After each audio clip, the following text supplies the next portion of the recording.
कहानी शुरू होती है और रात के वक्त हमें जंगल दिखाया जा रहा है। सभी जानवर वहाँ सो रहे हैं कि अचानक एक चमकती हुई चीज सभी जानवरों के ऊपर से गुजरती है, जिसके बाद सुबह हो जाती है और हम देखते हैं एक बंदर को जो कि नाश्ते के तौर पे सभी जानवरों को केले दे रहा था और आखिर में उसके पास कुछ भी नहीं बचता। वो गुस्से में बोलता है कि किसी को मेरा ख्याल नहीं, हमेशा की तरह मेरे पास आज भी खाना खत्म हो गया। आज से पहले यहाँ के जानवर कभी इंसानों की तरह नहीं बोला करते थे। ये क्या था? बंदर खुद ही अपनी आवाज सुनकर बहुत हैरान हुआ है। वो इंसानों की तरह बोल रहा है, आज से पहले तो कभी ऐसा नहीं हुआ। वो जल्दी से अपने दोस्त पिंक एलिफेंट के पास जाता है और उसे कहता है, देखो सुनो, मैं इंसानों की तरह बोल रहा हूँ। एलिफेंट जब उसे कुछ जवाब देने के लिए मुंह खोलता है तो वो भी अब इंसानों की तरह बोल रहा था। यानी यहाँ के सारे जानवरों पर कोई जादू हो गया है। रात में जो तेज रोशनी इन सबके ऊपर से गुजरी थी, शायद ये उसी का असर तो नहीं। उनकी बातों के दौरान उन्हें फील होता है कि यहाँ झाड़ियों में कोई छुपा हुआ है। ये दोनों जब चेक करते हैं तब तो उन्हें कोई नजर नहीं आता। फिर ये कहते हैं, जो कोई भी है बाहर आओ हमारे सामने। उनके ऐसा कहने पे एक चीज बाहर आई थी जिसे उन्होंने पहले कभी नहीं देखा था। ये एक एलियन था जो उन्हें बताता है कि मैं दूसरी दुनिया से आया हूँ, इस दुनिया को यानी अर्थ को जीतने के लिए। वो एलियन उन्हें बताता है कि तुम लोग जो बोल पा रहे हो ना, वो भी मेरे एक गैजेट की मदद से बोल पा रहे हो। एलियन की बात सुन के जहाँ बंदर हैरान हुआ था, वहीं उसके हाथ में गैजेट देख के वो बहुत ज्यादा एक्साइटेड भी हो जाता है और गैजेट लेकर चला जाता है जंगल के सारे जानवरों के पास ताकि वो सबकी आवाज सुन सके। सभी जानवर अब बोलने लगे थे और इसी वजह से वो इस एलियन से बहुत ज्यादा खुश थे कि इस एलियन ने उन्हें बोलने के काबिल बना दिया। सारे जानवर एलियन से कहते हैं, आप यहीं रुक जाइए ना। लेकिन एलियन कहता है, नहीं, मुझे जाना होगा, मैं 2 माह से यहाँ आया हूँ। बुरी बात तो ये है कि उसकी स्पेसशिप भी गुम हो गई थी। अब तो वो अपने घर भी नहीं जा सकता। उसने अभी तक अर्थ को भी नहीं जीता था। उसकी ये उदासी देखकर मंकी और उसका सारा ग्रुप उसे ऐसा दिखाते हैं कि जैसा उनकी और एलियन की लड़ाई हुई हो और वो सारे हार गए हैं। ऐसे एलियन ने अर्थ को जीत लिया है। एलियन उनकी चीजें देखकर बहुत खुश होता है और अब उन्हें अपना दोस्त बना लेता है। तभी हम देखते हैं कि इस एलियन की बॉडी चमकने लगी है। असल में उसे अपने प्लेनेट से मैसेजेस आ रहे थे कि वो अभी तक वापस नहीं आया। यहीं पर मंकी के साथ ही डिसाइड करते हैं कि वो एलियन के साथ मिलकर उसकी स्पेसशिप को ढूंढेंगे। चलते चलते वो लोग एक सहरा में पहुंच जाते हैं जहाँ बहुत सारी भैंसें थी। इस एलियन के गैजेट की मदद से ये सारी भैंसें भी अब बोलने लगी थी। अपने आप को बोलता देखकर ये भैंसें बहुत खुश होती हैं। अब चलते हुए एलिफेंट के पाँव के नीचे एक अंडा आ जाता है। देखने पे पता चलता है कि वो एक शुतुरमुर्ग का अंडा था और उसके पाँव के नीचे आने से उसमें से बच्चा निकल आया है। ये बच्चा बहुत ही क्यूट था। इस बच्चे ने अंडे से निकलते ही उड़ने की कोशिश शुरू कर दी थी, लेकिन हमें पता है शुतुरमुर्ग ज्यादा उड़ नहीं सकते, वो नीचे गिर जाता है और तब उसकी मॉम आकर उसे बचा लेती है और उसे गले लगाकर प्यार करती है। उसे देखती है कि कहीं उसे कोई चोट तो नहीं आ गई। ये सब कुछ एलियन भी देख रहा था। एलियन बहुत हैरान होकर बंदर से पूछता है कि ये सब क्या हो रहा है। तो बंदर बताता है कि हम लोग अर्थ पर जिससे सबसे ज्यादा करीब होते हैं उससे प्यार करते हैं, उसे गले लगाते हैं और ऐसे सबको अच्छा फील होता है। ये सब सुनकर एलियन बहुत ही ज्यादा इम्प्रेस हुआ था। अब चलते चलते मंकी को बहुत ज्यादा भूख लग गई थी, लेकिन एलियन कहता है, नहीं, अभी हम कहीं रुक नहीं सकते, हमें पहले अपना मिशन पूरा करना होगा। सामने से अब ये लोग देखते हैं कि बहुत सी बैल इनकी तरफ आ रही हैं। वो बैल इतनी तेजी से भाग रहे थे कि इनको कुचल देते और ये सब मर जाते। मंकी एलियन से कहता है, चलो जल्दी यहाँ से निकलो। लेकिन एलियन तो जरा भी नहीं घबराया था। वो कहता है, नहीं, जब तक मैं यहाँ हूँ यहाँ का कोई जानवर भी मुझे नुकसान नहीं पहुँचा सकता, क्योंकि मैं अर्थ को जीत चुका हूँ और ये सारे एनिमल्स अब मेरे कंट्रोल में हैं। उसके कहने के मुताबिक ऐसा ही होता है। सारे बैल यहाँ पर आकर उससे शुक्रिया करते हैं क्योंकि उसकी वजह से अब ये सब बोल सकते थे। दूसरी तरफ हमें दिखाया जाता है एक छोटे से जानवर को जिसे एलियन की स्पेसशिप दिख गई है। ये छोटा सा जानवर अपनी बेवकूफियों से उस स्पेसशिप को स्टार्ट कर देता है। स्पेसशिप के ऑन होते ही इसके अंदर एक होलोग्राम अपेयर होता है। ये एलियन के डैड का होलोग्राम था जो उसे कह रहे थे कि 2 महीने हो गए हैं तुम अर्थ पे आए हो, तुमने अभी तक अपना मिशन भी कंप्लीट नहीं किया और हमें रिपोर्ट भी नहीं किया। अगर तुमसे ये काम नहीं हो रहा तो तुम बता दो, हम किसी और को भेज देंगे इस मिशन को पूरा करने के लिए। ये सब कुछ ये छोटा जानवर सुन लेता है और समझ लेता है। वो ये बात फौरन अपने साथी मंकी को बताना चाहता था जिसके साथ वो एलियन भी था, लेकिन इस छोटे से जानवर के साथ ही कुछ बुरा हो जाता है।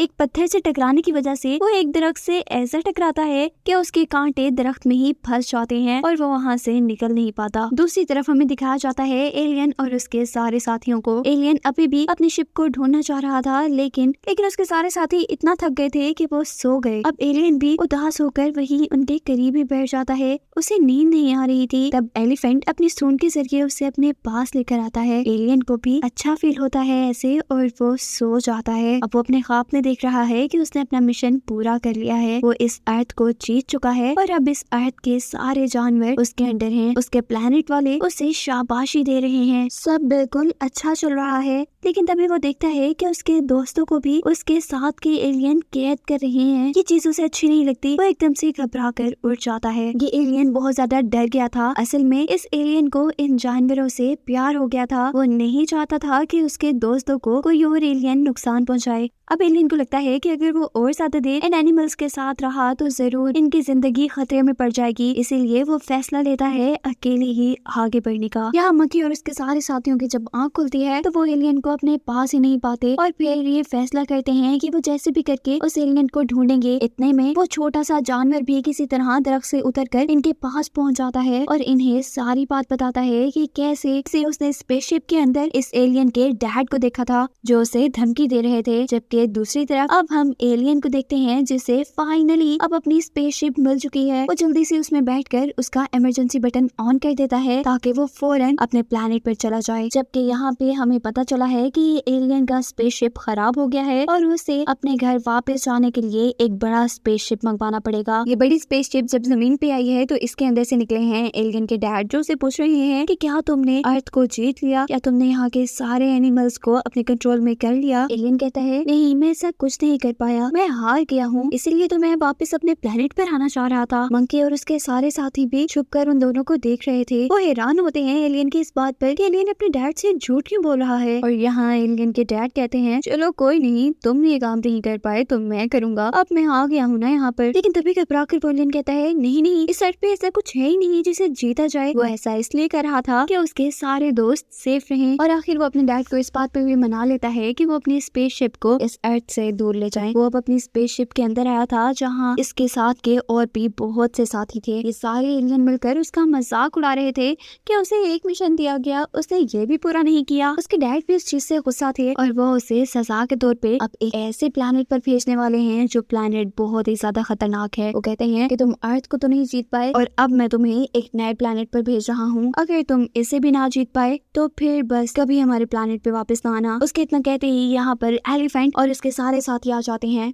और एलियन की सारी सच्चाई उसके डैड को बता देते हैं कि असल में एलियन अर्थ को जीत चुका है। इस एलियन ने यहाँ के सारे एनिमल्स को अपने कंट्रोल में कर लिया है और ये हमारा दोस्त भी बन चुका है। हम नहीं चाहते कि ये एलियन यहाँ से जाए। एलियन भी इन सबको यहाँ पर देखकर बहुत ज्यादा खुश था। वो अपने डैड से कहता है कि ये सब सच कह रहे हैं, मैं इस अर्थ को जीत चुका हूँ, पर मैंने आपसे झूठ इसलिए बोला ताकि आप इन एनिमल्स को अपना गुलाम ना बनाएं क्योंकि ये बहुत अच्छे हैं। पर ये एलियन कहाँ अपने बेटे की बात मानने वाला था। वो कहता है जाओ, तुम तो हो ही बुज़दिल, तुम इन्हें जीत के भी अपना नहीं बना सकते। तुम देखना अब मैं कैसे इस अर्थ को जीत कर इन सबको अपने कब्जे में लेकर आता हूँ। उनके ऐसा कहते ही वो एक अजीब सी गन से एलिफेंट के ऊपर हमला करते हैं, लेकिन एलिफेंट अपनी सूंड की ताकत से उनकी गन को ही तोड़ देता है। लेकिन इस दौरान वो उनकी स्पेसशिप से भी गिर चुका था। इससे पहले कि वो आकर जमीन पे गिरता और उसे चोट लगती, वो अपनी सूंड का इस्तेमाल करते हुए अपना बैलेंस बनाता है। जबकि यहाँ पे एलियन के डैड और बहुत से गैजेट्स निकाल रहे हैं ताकि उसके जरिए अर्थ पर हमला करके अर्थ को अपने कंट्रोल में ले लिया जाए। लेकिन वक्त रहते ही मंकी जल्दी से जाकर उनके हाथ से सारे गैजेट्स ले लेता है, जो कर एलियन के डैड को बहुत गुस्सा आया है। अब मंकी और एलियन के डैड के दरमियान में लड़ाई चल रही है इन गैजेट्स को लेने के लिए। यहाँ हम देखते हैं कि स्पेसशिप के अंदर बाकी सारे एलियंस हीरो एलियन को कैद करने वाले हैं और इस चक्कर में उसका वो गैजेट जिसकी मदद से वो इस अर्थ को कंट्रोल कर सकता था वो नीचे आकर एलिफेंट के पास गिर जाता है। यहाँ पर शुतुरमुर्ग और शुतुरमुर्ग का वो बेबी भी था जो हमेशा उड़ने की कोशिश करता रहता था। एलिफेंट को ये गैजेट देखते ही पता चल गया था कि ये गैजेट उनके दोस्त एलियन का है। वो जानता था कि इसी गैजेट की मदद से उनका दोस्त एलियन वापस अपनी पोजीशन ले सकता है, इस अर्थ को कंट्रोल कर सकता है। वो ये भी जानता था कि अगर अर्थ को उनके दोस्त एलियन के अलावा किसी और ने कंट्रोल कर लिया तो बहुत तबाही होगी। इस तबाही से अर्थ को बचाने के लिए जरूरी था कि उनके दोस्त का गैजेट उनके पास पहुंचता। शुतुरमुर्ग का बेबी ये सब कुछ सुनकर जल्दी से वो गैजेट अपने मुंह में उठाता है और उड़ते हुए स्पेसशिप की तरफ जाता है ताकि वो एलियन को ये दे सके। पर वो भी ज्यादा ऊपर तक कैसे उड़ सकता था। वो जब नीचे गिरने वाला होता है तब एलिफेंट उसकी मदद करता है, अपनी सूंड से हवा निकालते हुए वो शुतुरमुर्ग के बच्चे को स्पेसशिप के अंदर फेंक देता है। यहाँ दूसरी तरफ हमें दिखाया जाता है एलियन के फादर और मंकी की लड़ाई, जिसमें मंकी काफी हद तक हार चुका है क्योंकि एलियन के फादर ने उसे एक बबल में कैद कर दिया है। यहाँ एलियन के पास भी अर्थ को कंट्रोल करने वाला गैजेट था, जबकि एलियन के डैड के पास भी एलियन को एक गैजेट अपने डैड से पहले ही मशीन में लगाना था ताकि वो अर्थ को कंट्रोल कर ले और उसके डैड ये काम ना कर पाए, लेकिन उसके डैड तो बहुत ही ज्यादा तेज हैं। अभी जब एलियन ये सब कुछ सोच ही रहा होता है तो उसके डैड अपना गैजेट एक मशीन में लगा देते हैं, जिसकी वजह से अब अर्थ को वो खुद जीत चुके हैं और अर्थ अब पूरी उनके कंट्रोल में है। ये देखकर एलियन बहुत ज्यादा उदास होता है और उनसे कहता है कि आपको क्या लगता है इस गैजेट को मशीन में लगाने से क्या आप जीत गए? क्या आप अर्थ की हर चीज आपके कंट्रोल में हो गई? नहीं, अर्थ की छोटी मोटी चीजें तो आपके कंट्रोल में हो सकती हैं, लेकिन अर्थ के इंसान और जानवर आपके कंट्रोल में बिल्कुल नहीं आ सकते, क्योंकि यहाँ के लोगों को कंट्रोल करने के लिए एक ऐसी ताकत की जरूरत होती है जो आपके अंदर है ही नहीं, और वो है प्यार की ताकत। यहाँ के लोग प्यार से कंट्रोल होते हैं, एक दूसरे को गले लगाकर। वो ऐसे ही अपने डैड को भी गले लगा लेता है। जब दोनों बाप बेटा गले लगते हैं तो उनके अंदर भी एक नई तरह की फीलिंग उभरती है, और ये थी प्यार की फीलिंग, जिसने अब उनका कलर भी येलो कर दिया था। उनके अंदर से सारी बुराइयां खत्म हो गई थी। एलियन और एलियन के डैड को भी ये प्यार की फीलिंग बहुत अच्छी लग रही थी। वो समझ चुके थे कि वो जो कर रहे हैं वो बहुत गलत है। दूसरे प्लैनेट्स को अपने कंट्रोल में करना कोई बहादुरी नहीं, बल्कि सबको अपने साथ मिला के रखना बहादुरी है। वो अपने साथ के सभी एलियंस को गले मिलने का कहते हैं, और ऐसे सभी के दरमियान में प्यार हो जाता है। सारी बुराइयां उनके अंदर से खत्म हो जाती हैं, जिसके बाद हमें दिखाया जाता है कि वो एलियन जिसके यहाँ के एनिमल्स दोस्त बन गए थे, वो अपना अर्थ को कंट्रोल करने वाला गैजेट मशीन में नहीं लगाता बल्कि आसमान में उड़ा देता है, जिससे उसके सारे दोस्तों की तस्वीर आसमान में बनती है। ये देखकर सारे एनिमल्स बहुत खुश होते हैं। अब इन एनिमल्स को इन एलियंस से भी कोई खतरा नहीं था, जिसे दिखाते हुए ये कहानी यहाँ खत्म हो जाती है।